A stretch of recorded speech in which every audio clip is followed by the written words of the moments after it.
Bonjour,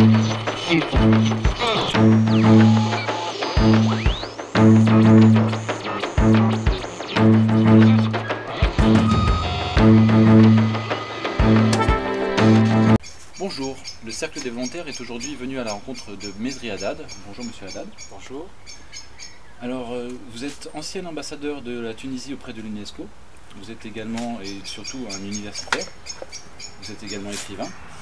Alors nous venons d'abord à votre rencontre parce que vous êtes un différend vous oppose à Khadija Ben Ghena, qui est la présentatrice vedette d'Al Jazeera.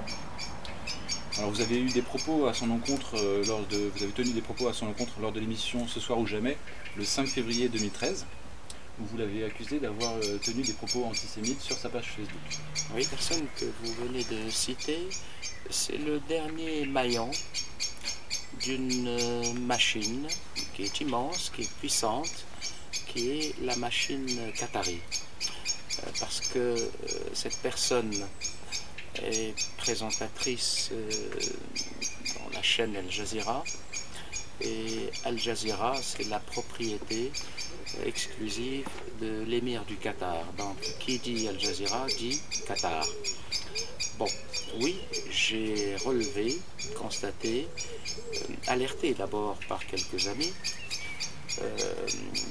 j'ai constaté moi-même qu'il y avait, disons, des choses pas très belles sur sa page Facebook, et donc j'ai réagi par rapport à ce que j'ai vu et constaté. Alors quels étaient les propos que vous avez constatés? J'ai vu des photos. J'ai vu des photos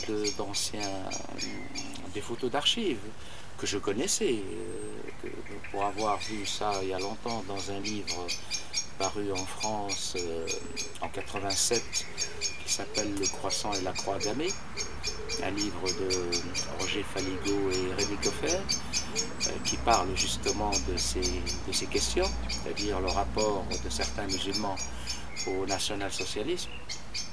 Et donc je connaissais ces photos bien évidemment. Bon, les photos, les connaissant, ne m'ont pas choqué, mais c'est plutôt les commentaires de cette personne qui m'ont choqué. Et donc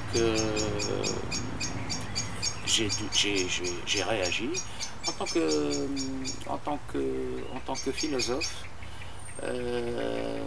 humaniste, et en tant que musulman aussi. J'ai réagi par rapport à ce que j'ai vu. C'était dans une émission. Je le mentionne au passage, l'émission était consacrée au Qatar, intitulée Le Qatar ennemi danger numéro 1 ou ennemi public numéro 1. C'est le titre de la chaîne et de l'émission, avec un point d'interrogation. Donc j'ai parlé, 95% de mon propos était consacré au Qatar, à sa politique dévastatrice dans le monde arabe et en Afrique aussi, et puis 5%, je dirais même moins, à la fin de mon propos, évoquant cette histoire de page Facebook. C'était des propos antisémites pour qu'on comprenne bien? Ah oui, les siens? Oui, tout à fait. Oui, tout à fait, bien sûr. Et comment est-ce que vous pouvez être sûr que c'était bien elle qui a écrit ces propos? Parce que nous on est sur Facebook, on sait qu'il y a beaucoup de faux profils. Des fois, c'est une personne crée un faux profil et se fait passer pour vous, et c'est pas votre page, mais on croit que c'est votre page. Ou alors parfois, des gens se font pirater leur propre page Facebook, et récupère les identifiants, et peut, sur votre réelle page Facebook, mettre des propos, mais c'est pas vous qui les avez écrits. Oui, c'est exact. C'est l'argument classique lorsqu'il s'agit de ce genre de différends ou de procès. On s'en lave les mains, tel pense Pilate, et on dit que c'est pas moi, on a usurpé ma page. Ça arrive, c'est arrivé plusieurs fois, sauf qu'en l'occurrence, il s'agit bel et bien de sa page et des pages fans également, parce que c'est vrai que cette personne avait plusieurs comptes qui portaient son nom, qu'elle tolérait, des pages qui existent depuis longtemps, qu'elle tolérait, qu'elle acceptait, du moins qu'elle n'a jamais dénoncé. Qu'elle n'a jamais dénoncé, justement. Et donc, à la page qui est restée officiellement maintenant, sa page dont elle est titulaire. J'ai vu ses propos, notamment sur cette page justement, dont elle a authentifié la titularité. D'accord. Et donc ces propos sont restés combien de temps à peu près sur cette page? Oh, pas très longtemps. Pas très longtemps, à 48 heures. 48 heures. Oui. C'est-à-dire qu'au moment où vous êtes passé à l'émission Ce soir ou jamais, ces propos avaient déjà disparu. Oui, oui, sur la page dont elle dit qu'elle est la sienne, mais pas sur les autres. Pas sur les pages fans. En tout cas, Pas oui, pas sur les autres pages qui portent son nom. D'accord. Très bien. Donc, alors vous étiez donc au tribunal la semaine dernière, à la 17e chambre correctionnelle de Paris. Oui. Donc le procès est en cours. La suite du procès, c'est donc le 17 septembre, les délibérations et le verdict, sauf report éventuel. Oui, oui, oui. D'accord. Donc je le disais en préambule de cette interview, de cet entretien. Vous êtes également écrivain, vous avez écrit le livre La face cachée de la révolution tunisienne, l'islam et Occident, une alliance à risque, qui est sorti fin 2011. Il est sorti en septembre 2011, oui. Septembre 2011 en Tunisie. Et un mois plus tard, chez un autre éditeur en France. D'accord.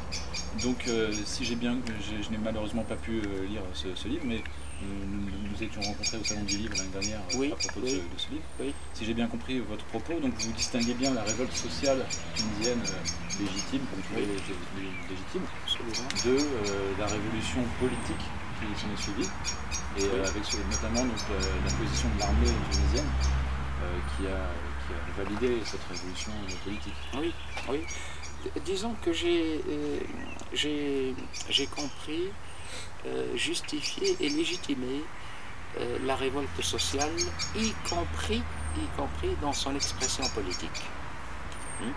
Révolte, c'est-à-dire une révolte comme celle, au pluriel, que la Tunisie a connue au moins 3 fois depuis son indépendance, notamment en 1978, où il y a eu pratiquement 500 morts, et en janvier 84, celle qu'on avait baptisée à l'époque la révolte, et non pas la révolution, alors qu'elle a fait plus de victimes qu'en janvier 2011, plus de morts, on l'avait baptisée la révolte du pain, en janvier 84. Donc celle de janvier 2011, je parle de la révolte, je l'avais justifiée et même légitimée, pas seulement dans son expression et dans ses revendications sociales, mais aussi dans son expression et ses revendications politiques. Ce que j'avais dénoncé dès lors, c'est la main invisible de certains services étrangers et aussi et surtout le rôle des islamistes, un rôle qui n'était pas visible, mais pas moins efficace et redoutable dès janvier 2011. D'accord. Vous n'êtes pas l'homme d'un camp, vous êtes plutôt un homme de principe. Et c'est ce qui explique également que vous avez toujours eu une position cohérente par rapport à vos principes, mais qui peuvent troubler certains, parce que c'est vrai qu'aujourd'hui, et depuis longtemps, on a l'habitude de lire les positions de chacun, de chaque personne par rapport au camp supposé auquel il appartient. Et donc vous avez été ancien ambassadeur donc, de la Tunisie sous Ben Ali, oui. Mais pour autant vous avez fait partie de l'opposition à Ben Ali. Oui, Est-ce que oui. vous pouvez expliquer ce qui peut apparaître sur l'opposition? Disons que j'ai été longtemps dans l'opposition, en effet, parmi les tout premiers opposants, bien avant que le chef des islamistes tunisiens se convertisse à l'opposition, parce que au début, c'est-à-dire de 87 jusqu'en 90, Rached Ghannouchi se faisait recevoir par Ben Ali au palais, n'est-ce pas? Également l'actuel président provisoire, Monsef Marzouki, qui n'étaient pas encore opposants. Je n'avais pas beaucoup de mérite en réalité, puisque je me trouvais déjà en France, et donc c'était moins risqué pour moi que pour eux de s'opposer à Ben Ali à l'époque. Je le suis resté jusqu'en 2000, l'année à laquelle j'ai décidé de rompre l'exil parce que j'étais opposant, exilé politique également.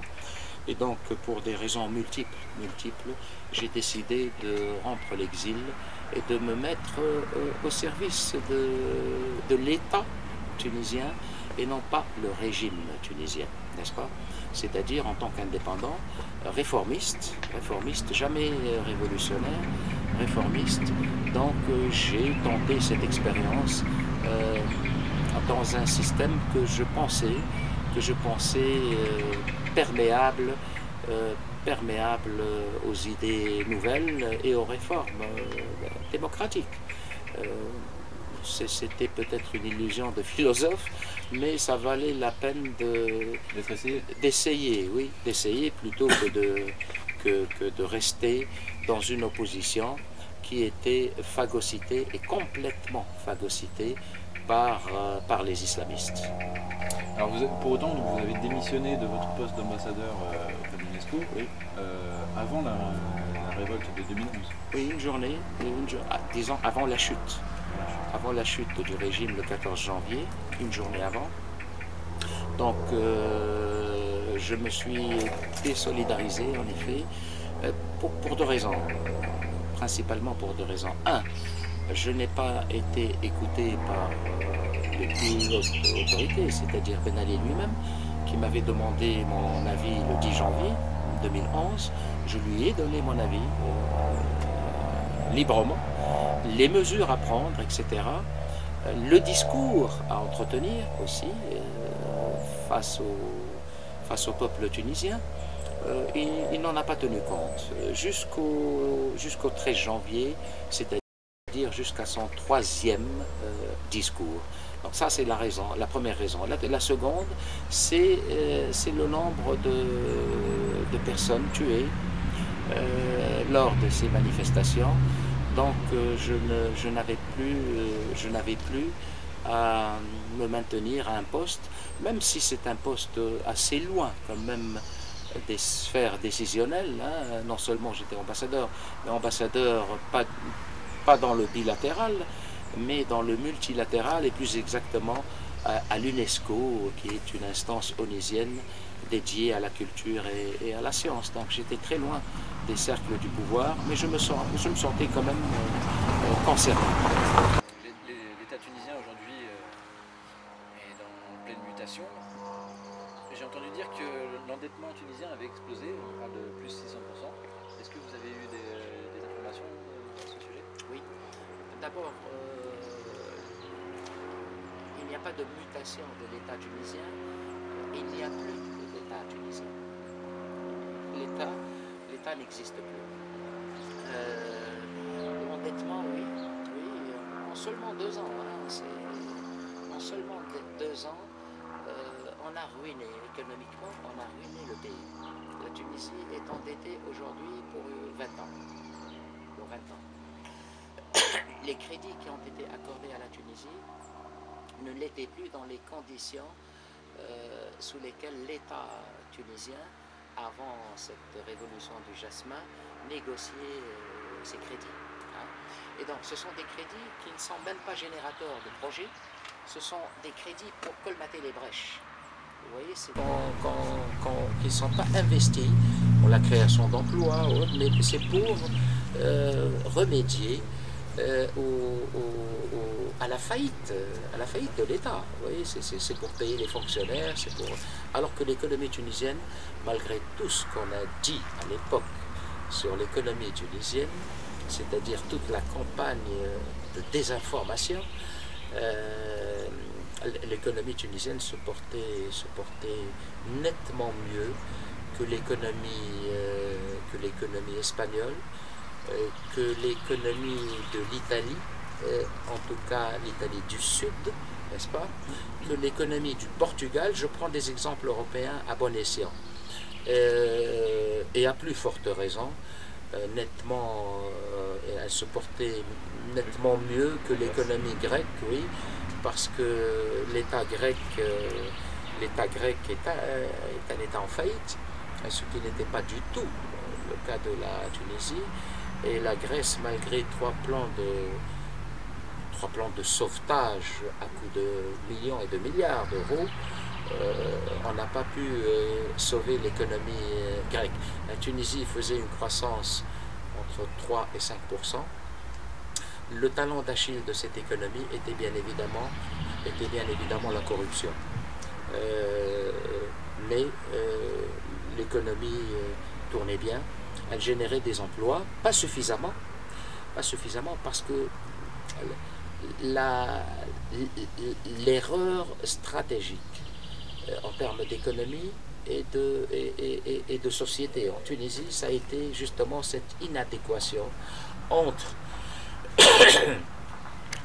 entre la création d'emplois et la production de cadres, de jeunes cadres fraîchement sortis de l'université. Vous voyez, l'université tunisienne produisait beaucoup plus de cadres que d'emplois pour absorber ces cadres. Vous voyez, c'est ça. Alors, bien sûr, comme l'Europe est fermée par rapport à ces jeunes diplômés, que l'économie maghrébine n'existe que virtuellement, c'est-à-dire dans les discours, nous avons eu ce problème qui est un facteur majeur dans l'explosion de janvier 2011, parce qu'elle a commencé par quoi? Elle a commencé par une imposture, par une fumisterie, c'est-à-dire Mohamed Bouazizi, bac plus 4 au chômage, vendeur de légumes, qui se fait immoler par le feu parce qu'il a été giflé par un agent de police. Mohamed Bouazizi n'a jamais été diplômé. Il n'avait pas le baccalauréat.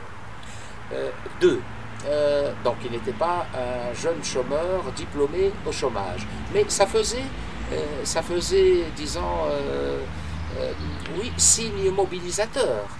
On ne peut pas être indifférent au sort, justement, d'un jeune ainsi dépeint par les médias étrangers, n'est-ce pas? Et puis, ce n'était pas un agent de police qui l'avait giflé, qui l'aurait giflé, mais un agent municipal, une femme, qui ne l'a pas giflé. Autre mensonge, il n'a jamais été giflé par cette femme, cette femme qui a été bousculée par lui, c'est-à-dire la victime, qui n'était pas dans un état psychologique normal. C'est-à-dire, on l'a su tout ça par la suite, c'était un alcoolique qui soufflait de troubles mentaux et donc qui a bousculé et qui a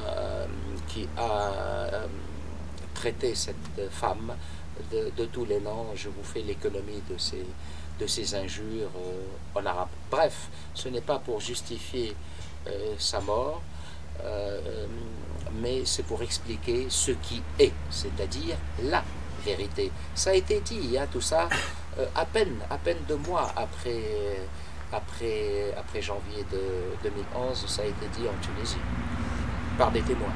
On va quitter un petit peu la Tunisie et on va aller dans d'autres pays de la région, puisque suite à cette révolte, révolution tunisienne, qui a eu ce qu'on appelait le printemps arabe. Oui. Et donc, est-ce que vous pouvez nous expliquer comment s'est passée la propagation de ce printemps arabe? Oui. C'est une propagation, oui, c'est une propagation impressionnante. Essayé de déstabiliser immédiatement et en même temps, concomitamment avec la Tunisie, on a essayé de déstabiliser l'Algérie. Le second pays ciblé, c'était l'Algérie et non pas la Libye, encore moins l'Égypte. S'il y a eu une immolation par le feu en Tunisie, à Sidi Bouzid, la personne dont on vient de parler, il y en a eu une vingtaine en moins de 2 semaines en Algérie. Oui. On a assez peu parlé finalement dans les médias. Non, non, on en a parlé, mais bon, ça n'a pas pris. En Algérie, ça n'a pas pris parce que les Algériens, le peuple algérien est vigilant. C'est un peuple qui a une haute idée de sa patrie. C'est un peuple patriotique et c'est un peuple qui a souffert, surtout. Je pense que les Algériens ont été les premiers à comprendre l'imposture du printemps arabe. Je ne parle pas seulement de l'élite politique, mais je parle du peuple en tant que tel, voyez-vous. Donc, alors on a, d'après ce que j'ai lu par la suite, notamment dans le livre de M. Naoufel El-Melli, sur le printemps arabe, les studios dans le sens cinématographique du mot, hein, studio, étaient présents au Maroc, à Oujda, et le Qatar, c'est-à-dire Al Jazeera et le Qatar, avaient déjà mobilisé et recruté des centaines de figurants au Maroc pour filmer des scènes qu'on aurait fait passer pour des scènes dans la rue d'Alger ou d'autres villes en Algérie, c'est-à-dire le peuple algérien qui se révolte, n'est-ce pas? C'est parce que ça va loin, on parle de médias mensonges, de manipulation médiatique, mais là, ce que vous racontez, mais ça va absolument, très, très mais absolument. La même équipe d'ailleurs qui s'est mobilisée, la même équipe qatari qui s'est mobilisée à Oujda, au Maroc, pour filmer des scènes de révolte en Algérie, s'est déplacée immédiatement à Benghazi.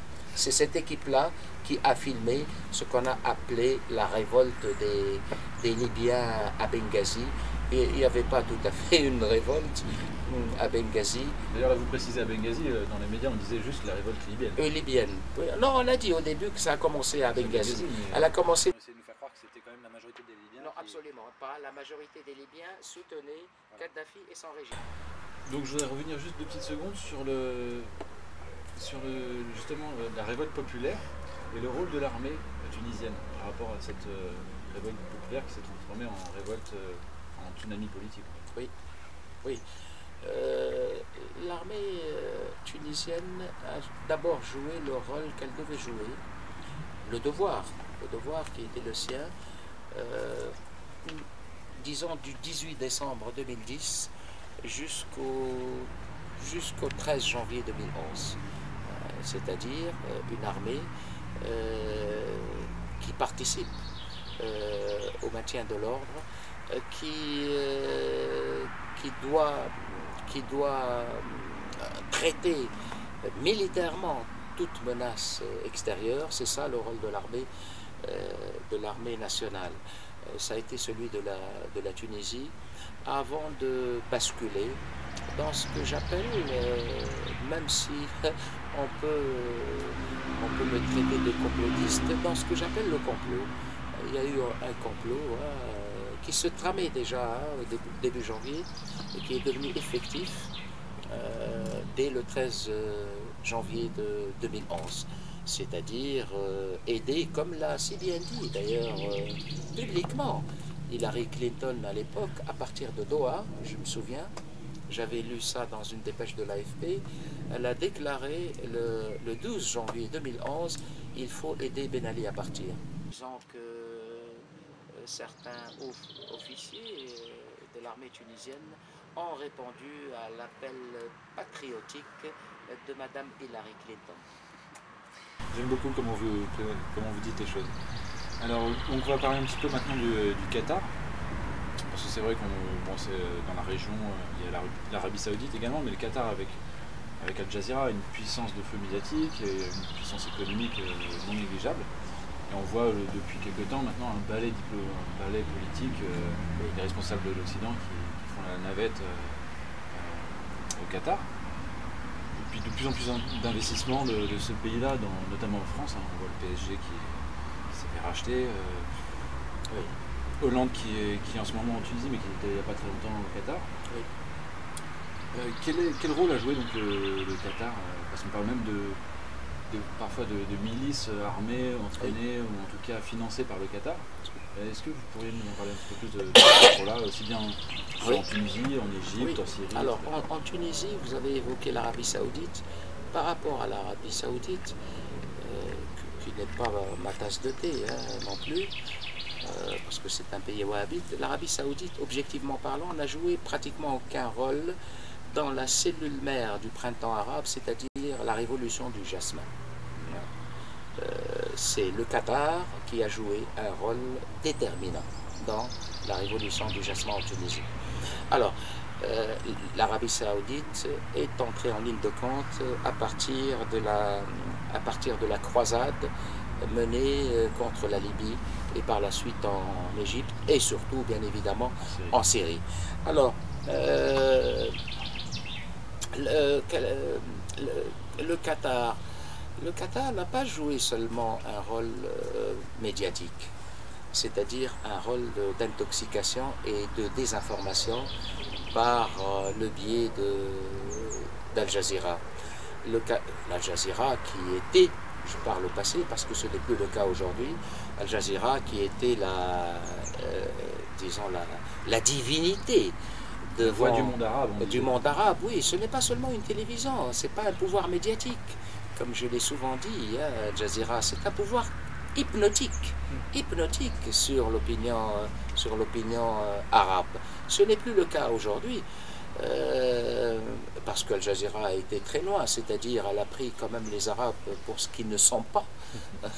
Et donc, mieux vaut tard que jamais, l'opinion arabe s'est réveillée et ne regarde pratiquement plus comme il l'a regardé autrefois, Al Jazeera.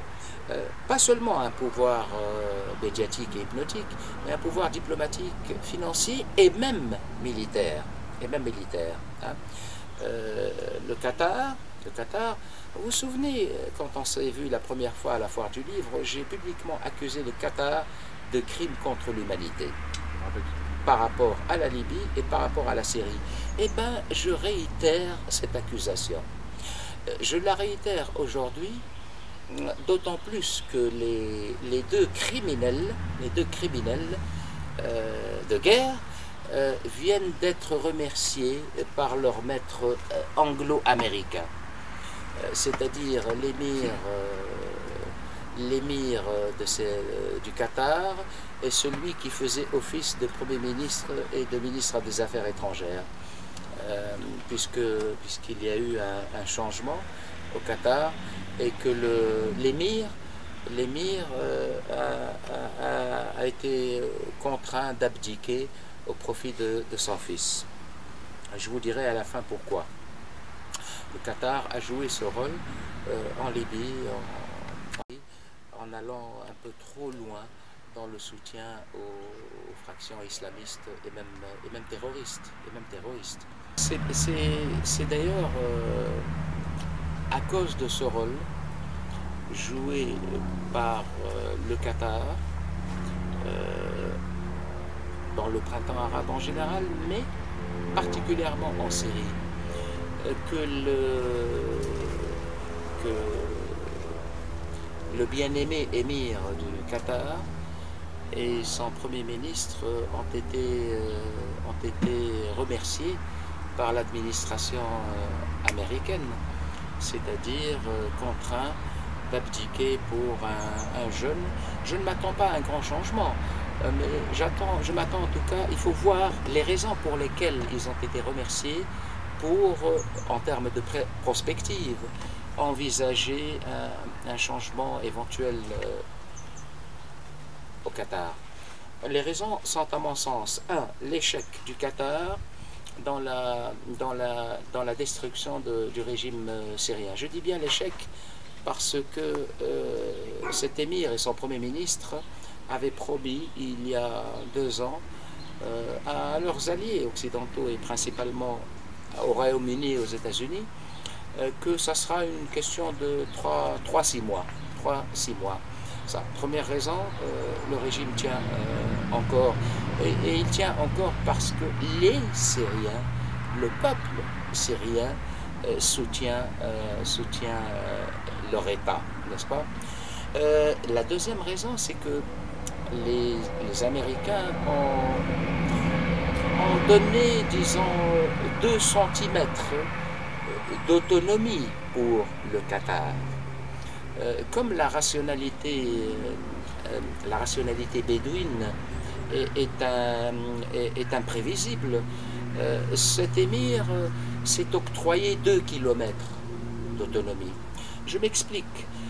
Et on l'a laissé faire. Hein. Il savait très bien que le Qatar, en soutenant pas seulement les islamistes, mais c'est là les 2 kilomètres d'autonomie justement, ils se sont mis à soutenir Al-Qaïda, ils se sont mis à soutenir Jabhat al-Nusra, les égorgeurs, n'est-ce pas, ceux qui sont sans pitié, c'est-à-dire des organisations qui sont inscrites et mentionnées par les Américains eux-mêmes comme des organisations terroristes. Vous voyez, c'est là où... c'est ceux que les Syriens, excusez-moi, appellent les takfiristes. Oui, les takfiristes. Ils peuvent être wahhabites. Mais absolument, qui sont pratiquement tous des étrangers. Hein. Ils viennent de Tchétchénie, ils viennent de Serbie, c'est des Kosovars, il y a quelques Africains, il y a beaucoup de Tunisiens, beaucoup de Libyens.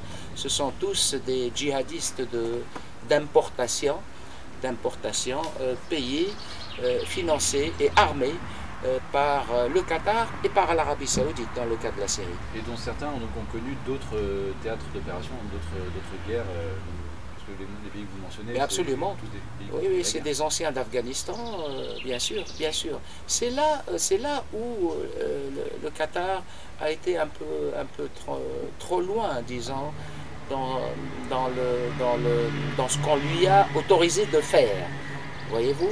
Et donc, bon, on les a laissés faire, ils étaient parfaitement au courant, hein. Les alliés occidentaux qui veulent de la démocratie et du respect des droits de l'homme en Syrie. Mais la chose ayant été dévoilée, on s'en débarrasse. Moi, je le qualifierais de changement tactique dans la continuité stratégique. J'aimerais qu'on parle également des frères musulmans, parce que c'est vrai que on en entend parler régulièrement à la télé, puisqu'on a un des petits-fils d'un des fondateurs des frères musulmans qui intervient, je parle de Tariq Ramadan, qui intervient régulièrement à la télévision. Donc on entend parler des frères musulmans, mais on ne sait pas trop qu'est-ce que c'est, d'où ça vient, et quelle influence réelle ils ont dans le monde arabo-musulman. Qu'est-ce que vous pourriez nous éclaircir un petit peu là-dessus? Les frères musulmans sont nés en Égypte en 1928 avec Hassan el-Banna qui est un instituteur, un instituteur illuminé. 1928, c'est 4 années après l'abolition du califat. En 1924 en Turquie, cette abolition a été un traumatisme pour les musulmans. L'une des conséquences de l'abolition du califat en 1924, ça a été la naissance des frères musulmans. Ça a été la naissance des frères musulmans. Donc c'est une secte. C'était une secte et elle l'est toujours dans un certain sens, une secte donc dont l'idéologie est en réalité une subversion de l'islam originel ou de l'islam authentique. Hein, c'est-à-dire vider l'islam de son contenu spirituel pour substituer à ce contenu un contenu idéologique et politique. C'est le pouvoir. C'est un mouvement principalement politique qui se couvre d'une cire religieuse et islamique. Donc leur maxime c'est Dusturun al-Qur'an. Notre constitution, c'est le Coran. Notre constitution, c'est le Coran. Et je vois dans cette maxime fondatrice des frères musulmans un poison mortel pour l'islam. Voyez-vous, un poison mortel. C'est-à-dire, c'est un peu faire du Coran le manifeste de Marx, n'est-ce pas? Le manifeste de Marx, c'est-à-dire vider le Coran de son message pour en faire un manuel politique et idéologique, pour acquérir le pouvoir. Les 30 dernières années, quelles ont été les principales opérations menées ou instigées par les frères musulmans de déstabilisation de pouvoir dans le monde arabo-musulman? Est-ce que vous avez des exemples où ce seraient les frères musulmans qui seraient à l'origine de telle ou telle tentative de déstabilisation Ah, ils ont commencé, ils ont essayé, parce que maintenant tout le monde sait que Ennahda, c'est une ramification des frères musulmans. Maintenant, les Tunisiens le savent. Quand le régime le disait, il n'était pas cru. On présentait, y compris dans les médias français, on présentait Ennahda comme un mouvement politique modéré et pacifique. Maintenant, les Tunisiens savent, et les journalistes honnêtes en France savent, que ce mouvement n'est ni modéré ni pacifiste. Pas pacifique parce qu'en 87, de 86 à 87, il y a eu des attentats en Tunisie, dans les fameux hôtels à Monastir et à Sousse, où il y a eu des morts. Il y a eu aussi le meurtre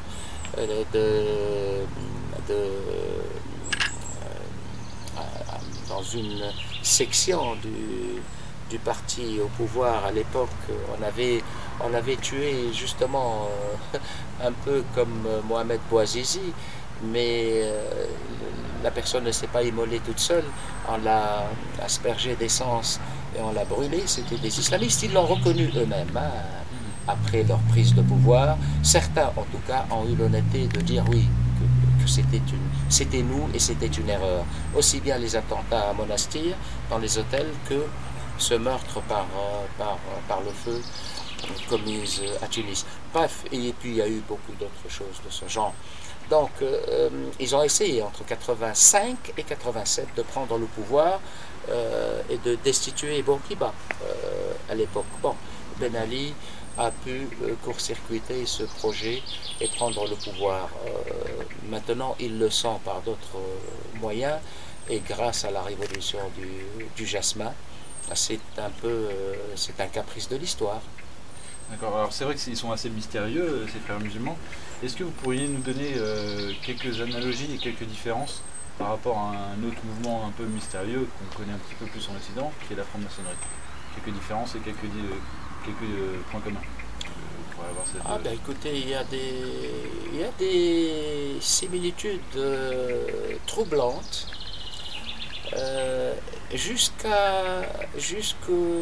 jusqu'au nom qui se sont attribués. Les frères musulmans, c'est troublant. Il y a aussi des similitudes dans l'initiation. Il y a eu un livre très intéressant d'un historien égyptien, il y a à peine une année, sur justement ce sujet-là. Je ne l'ai pas encore lu. Il a été édité au Caire par un historien égyptien qui parle justement, c'est une analyse historique et comparatiste entre la franc-maçonnerie et les frères musulmans. Je pense en effet qu'il y a quelques ressemblances, en tout cas quelques proximités, même s'il y a un paradoxe, parce qu'il me semble, je ne suis pas un spécialiste de la franc-maçonnerie, mais il me semble que les francs-maçons ont joué un rôle déterminant dans l'émergence de la laïcité, surtout en France. Je trouve plutôt paradoxal qu'il y ait peut-être des alliances stratégiques entre les frères musulmans et les francs-maçons. Les frères musulmans étant des théocrates et les francs-maçons étant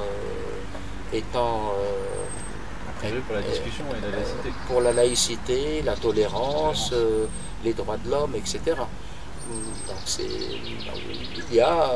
c'est un sujet de curiosité intellectuelle sur lequel je ne me suis pas encore penché. La toute dernière question concernera plus la franc-maçonnerie, alors là pour le coup en Tunisie, parce que j'ai cru comprendre qu'en Tunisie, en fait, la franc-maçonnerie était assez bien implantée, aussi bien dans l'armée que dans certains courants politiques, et que justement dans les événements qui ont conduit au changement de régime, certains officiers francs-maçons ont joué un rôle clé.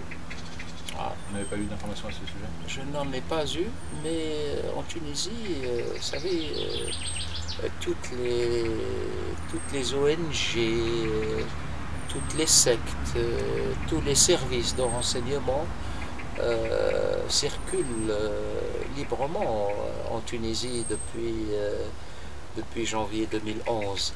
Il y a de tout. Il y a de tout. Il y a Freedom House qui s'est installé, il y a l'Open Society George Soros, n'est-ce pas, qui s'est installé publiquement, hein, pignon sur rue, avec pignon sur rue, hein, et vitrine bien visible. Donc maintenant, est-ce que les francs-maçons ont joué un rôle avec l'armée et tout ça? Franchement, j'en doute un peu. Bon, ben, maintenant, ils essayent, comme toutes les associations et les ONG et les services aussi, d'influencer, d'avoir un rôle sur les événements qui se succèdent à une vitesse vertigineuse en Tunisie. Ça, oui, je le pense, oui. Mais quel est leur rôle exact, ça, franchement, je n'ai pas d'éléments là-dessus. J'espère, s'ils sont présents, j'espère qu'ils sont restés fidèles à leurs idéaux affichés, c'est-à-dire militer pour le respect des droits de l'homme et surtout pour la laïcité. Bien, Monsieur Haddad, je vous remercie pour cet entretien. Je rappelle que vous avez été parmi les premiers à se donner la tirette d'alarme dès janvier 2011 sur les écueils à éviter, malheureusement dans lesquels on est tombé, oui, à propos de cette révolution tunisienne. Oui, de cette révolte tunisienne qui a été métamorphosée en révolution politique pour justement servir d'élément déclencheur à la poudrière arabe. Merci beaucoup, monsieur Haddad. Merci à vous.